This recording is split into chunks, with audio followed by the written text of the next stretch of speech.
പരമകാരുണ്യവനും കരുണാനിധിയുമായ അള്ളാഹുവിൻ്റെ നാമത്തിൽ. ജനം ചോദിക്കുന്നു, വിശുദ്ധ മാസത്തിൽ യുദ്ധം ചെയ്യുന്നതെങ്ങനെ? പറയുക, അതിൽ യുദ്ധത്തിലേർപ്പെടുക ഗുരുതരമായ കാര്യമാകുന്നു.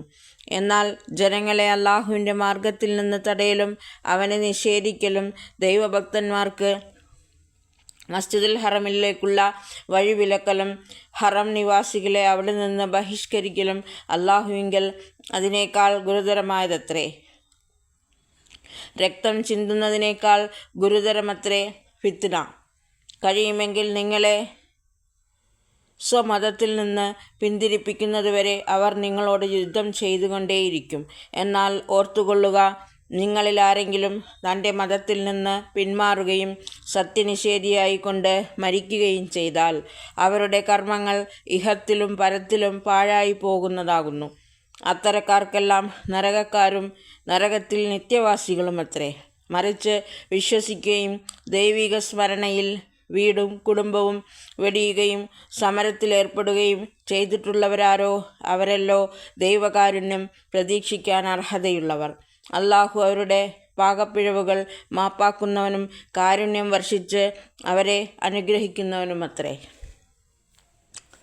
മദ്യത്തിൻ്റെയും ചൂതാട്ടത്തിൻ്റെയും വിധി എന്തെന്നവർ താങ്കളോട് ചോദിക്കുന്നുവല്ലോ. പറയുക, അവ രണ്ടിലും വലുതായ തിന്മകളാണുള്ളത്. ആളുകൾക്ക് അല്പം പ്രയോജനവുമുണ്ടെങ്കിലും എന്നാൽ അവയുടെ പ്രയോജനത്തേക്കാൾ വളരെ വലുതാകുന്നു അവയുടെ തിന്മ. തങ്ങൾ ദൈവമാർഗത്തിൽ വ്യയം ചെയ്യേണ്ടതെന്തെന്ന് താങ്കളോട് അവർ ചോദിക്കുന്നു. പറയുക, ദൈവമാർഗത്തിൽ ചെലവഴിക്കേണ്ടതെന്തെന്നും താങ്കളോടവർ ചോദിക്കുന്നു. പറയുക, നിങ്ങളുടെ ആവശ്യം കഴിച്ച് മിച്ചമുള്ളത് ഇவ்விധം അള്ളാഹു നിങ്ങൾക്ക് വിധികൾ വ്യക്തമായി വിവരിച്ചു തരുന്നു. നിങ്ങൾ ഇഹലോകത്തെക്കുറിച്ചും പരലോകത്തെക്കുറിച്ചും വിചാരമുള്ളവരാകേണ്ടതിന്. അനാഥകളോട് എങ്ങനെ വർത്തിക്കണമെന്നും താങ്കളോടവർ ചോദിക്കുന്നു.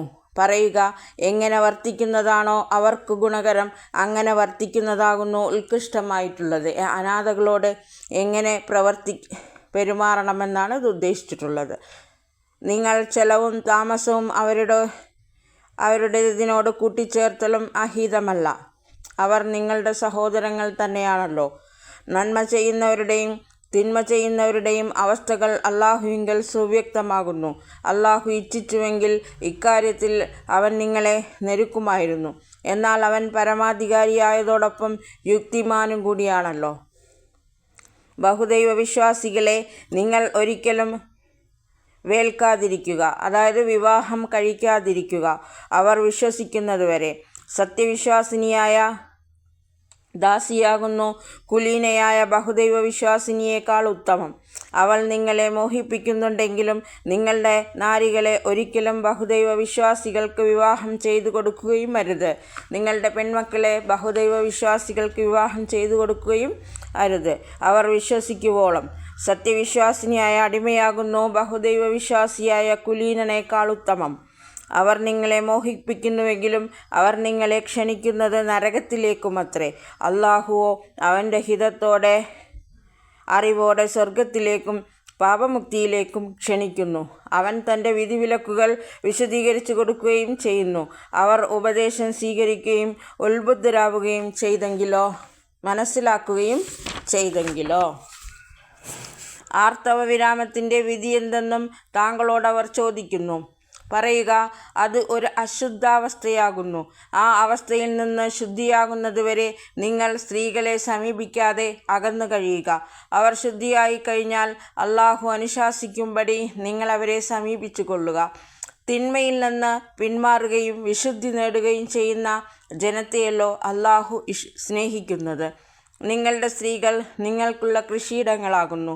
നിങ്ങളുടെ കൃഷിയിടങ്ങളിൽ നിങ്ങൾ ആഗ്രഹിക്കുമ്പടി ചെല്ലുവിൻ. നിങ്ങൾക്ക് സ്വാതന്ത്ര്യമുണ്ട്. പക്ഷേ നിങ്ങൾ സ്വന്തം ഭാവി ചിന്തിക്കുവിൻ. അള്ളാഹുവിൻ്റെ അപ്രീതിയിൽ നിന്ന് രക്ഷപ്പെടുകയും ചെയ്യുവിൻ. ഒരു നാൾ നിങ്ങൾ അവനെ കണ്ടുമുട്ടുമെന്ന് ഉറപ്പായി അറിയുക. ഓ നബിയെ, താങ്കളുടെ മാർഗദർശനം സ്വീകരിച്ചവരെ വിജയത്തിൻ്റെയും മോക്ഷത്തിൻ്റെയും ശുഭവാർത്ത അറിയിക്കുക, സന്തോഷവാർത്ത അറിയിക്കുക.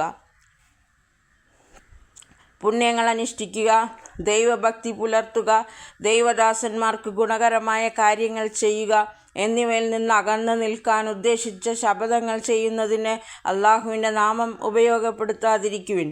അള്ളാഹു നിങ്ങളുടെ സകല ഭാഷണങ്ങളും വർത്തമാനങ്ങളും കേൾക്കുകയും അറിയുകയും ചെയ്യുന്നവനാണല്ലോ. മനഃപൂർവ്വമല്ലാതെ നിങ്ങൾ ചെയ്യുന്ന വൃഥാ ശപഥങ്ങളുടെ പേരിൽ അള്ളാഹു നിങ്ങളെ പിടികൂടുന്നതല്ല. പക്ഷേ നിങ്ങൾ മനഃപൂർവ്വം ചെയ്യുന്ന ശപഥങ്ങളുടെ പേരിൽ അവൻ നിങ്ങളെ വിചാരണ ചെയ്യുക തന്നെ ചെയ്യും. അള്ളാഹു ഏറെ മാപ്പരുളുന്നവനും ക്ഷമാശീലനുമല്ലോ. Please subscribe my channel. Thank you for watching.